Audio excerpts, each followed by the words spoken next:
Күндүн маанилүү жаңылыктары менен тааныштырып, бүгүн программасы студияда мен Тимур Владислав. Саламатсыздарбы? Алгач чыгарылыштын кыскача мазмуну менен таанышып алыңыздар. Билим берүү жана илим министри Алмазбек Бейшеналиев пара алууга шексин алып кармалды. Анын колдоочулары атайын уюштурулган саясий чагым деп аташууда. Өзгүндө Кемпир-Абад маселесине байланыштуу жүздөй адам чогулуп, талаптарын айтышууда. Улуу Британиянын Кыргызстандагы элчилиги иликтөөчү Болот Темировдун соттон акталышына байланыштуу билдирүү таратты. Президент Садыр Жапаров бүгүн 29 сентябрда иш сапары менен Түркиянын Бурса шаарына барды. Сапардын алкагында Жапаров Изник шаарында өтө турган 4-чү дүйнөлүк көчмөндөр оюндарынын ачылыш аземине катышат. 4-чү дүйнөлүк көчмөндөр оюндары 29 сентябрдан 2 октябрь аралыгында Түркиянын Стамбул шаарында өтөт. Дене тарбия жана спорт департаменти көчмөндөр оюндарына кыргызстандык 148 оюнчу спорттун 11 түрү боюнча катышаарын билдирди. Көкбөрү жана алыш күрөшү 4-чү дүйнөлүк көчмөндөр оюндарына расмий мелдеш катары кирди. Көчмөндөр оюндарын улуттук телерадио корпорациясы түз алып көрсөтөт. Ачылыш аземин бүгүн 20:00-дө YouTube, Facebook баракчаларынан көрүүгө болот. Билим берүү жана илим министри Алмазбек Бейшеналиев пара алууга шексин алып кармалды. Бирок Бейшеналиевдин тарапкерлери министр алдын ала даярдалган чагымдын курмандыгы болду деп, анын кылмышка барганына ишенбей турат. Билим берүү жана илим министри Алмазбек Бейшеналиев пара алууга шексин алып 28 сентябрдын түнү кармалган. Аны кармоо операциясын Ички иштер министрлиги жүргүзгөн. Мекеме тараткан маалыматка ылайык, учурда чет өлкөлүк студенттерди атамекендик жогорку окуу жайларына кабыл алууда өзгөчө ири өлчөмдө, башкача айтканда $110,000 пара алуу фактысы иликтенүүдө. Билдирүүдө иликтөөнүн жыйынтыгы боюнча бардык толук маалыматтар кийин берилери белгиленген. Бир нече убакыттан кийин Ички иштер министрлиги Бейшеналиевди кармоо операциясы экендиги айтылган видео тасманы таратты.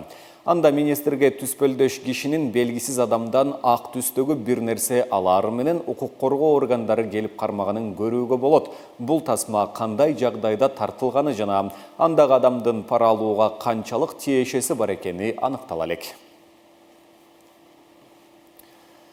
Бүгүн 29 сентябрда өзгөндө Кемпир-Абад маселесине байланыштуу жүздөй адам чогулду. Алар суу сактагычтын жери коңшу мамлекетке өтүп кетиши ыктымал деген кооптонуусун билдирип, эки тараптуу соңку келишимдердин мазмунун ачыкка чыгарууну талап кылышты.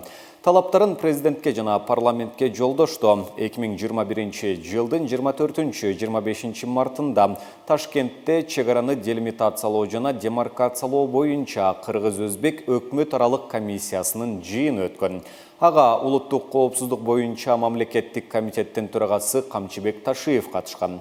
26 мартта Ташиев Бишкекте маалымат жыйын куруп, Кыргызстан менен Өзбекстан Кемпир-Абад суу сактагычынын Өзбекстандагы аталышы Анжиан суу сактагычынын плотинасын Өзбекстандын территориясы деп калтырып, анын суу ресурстарын чогуу пайдаланууну макулдашкандыгын билдирген. Ал кыргызстандыктар Кемпир-Абадтын суусунан толук пайдалана алары белгиленген жана чегарада жер берүү деген эми болбой турганын, алмашуу гана болоорун белгилеген. Жогорку кеңештин депутаты Элмурза Сатыбалдиев үйүнүн короосунун түрттүрүлүшү боюнча комментарий берди. Эл өкүлү ал турак жай өзүнө эмес, бир тууганына таандык экендигин айтып, короосун түрттүрүүгө каршы чыкпагандыгын белгиледи. Мен үйдүн эң улуусу болгондуктан бир туугандарымдын үйлөрүн дагы меники деп айтам. Ал эми короонун дубалдары биз үйдү сатып алганга чейин эле тургузулган экен. Мен жыйында түрттүрүүгө каршы болгон жокмун. Сөздүн маанисин түшүнбөй, видеону кесип сенсация кылып жатышат. Мен үйлөр тарапты жашыл зона кылып, жолдун четине тротуар кылсаңар, тургундар көрктөндүрүп карайт дегем. Эгер үйлөр тарапка тротуар жасап, ортосун жашылдандырса, каралбай таштанды таштоочу жер болуп калат. Бул менин эле эмес, ал көчөдө жашаган 70 үй бүлөнүн талабы, деди Сатыбалдиев. Ал эми Бишкектин вице-мэри Нурдан Орунтаевди каяша сүйлөп, орунсуз күлүп отурганы үчүн зекигенин айтты.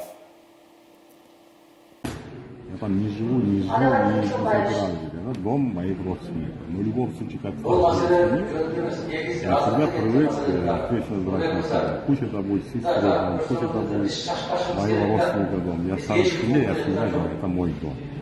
Тура мен тиги жаш баланын ичине жетип койдум. Мен мынтип айтам, жаштар, келечек жаштарды ардайт. Бирок зөөкүр жаштарды тилдеш керек, урушпай, сабаш керек. Кечирип койгула. Эмне дегенде эч кимге уруксат берген эмес.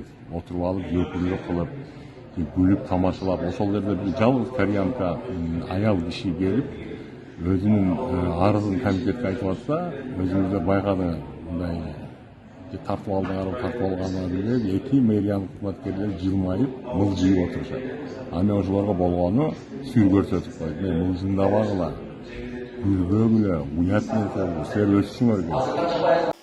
Улуу Британиянын Кыргызстандагы элчилиги иликтөөчү журналист Болот Темировдун соттон акталышына байланыштуу билдирүү таратты. Элчилик Темировго козголгон ишке кылдаттык менен байкоо салганын маалымдады.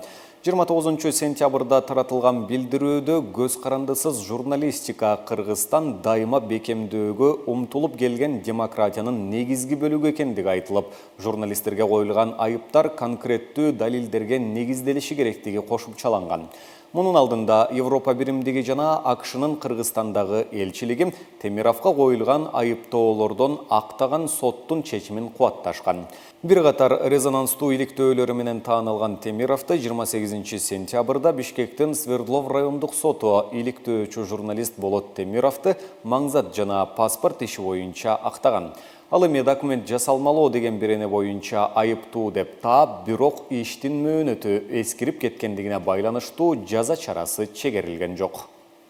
УКМК президенттин Ысык Көл облусундагы мурдагы ыйгарым укуктуу өкүлү Алтынбек Сулаймановдун кармалышы боюнча расмий маалымат берди. Ага ылайык Сулайманов кармалды деген социалдык тармактарда жана жалпыга маалымдоо каражаттарына тараган маалымат чындыкка дал келбейт. Буга чейин айрым жалпыга маалымдоо каражаттары жана соц тармак колдонуучулары Алтынбек Сулайманов өткөн түнү кармалганын жазып, УКМКда сурак берип жаткандыгын кошумчалашкан.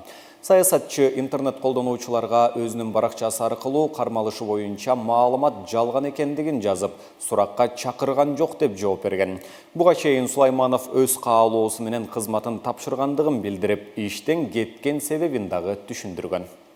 Мына ушуну менен бүгүнкү берүүбүздү жыйынтыктайбыз. Кийинки эфирлерден амандашканча сак саламатта туруңуздар.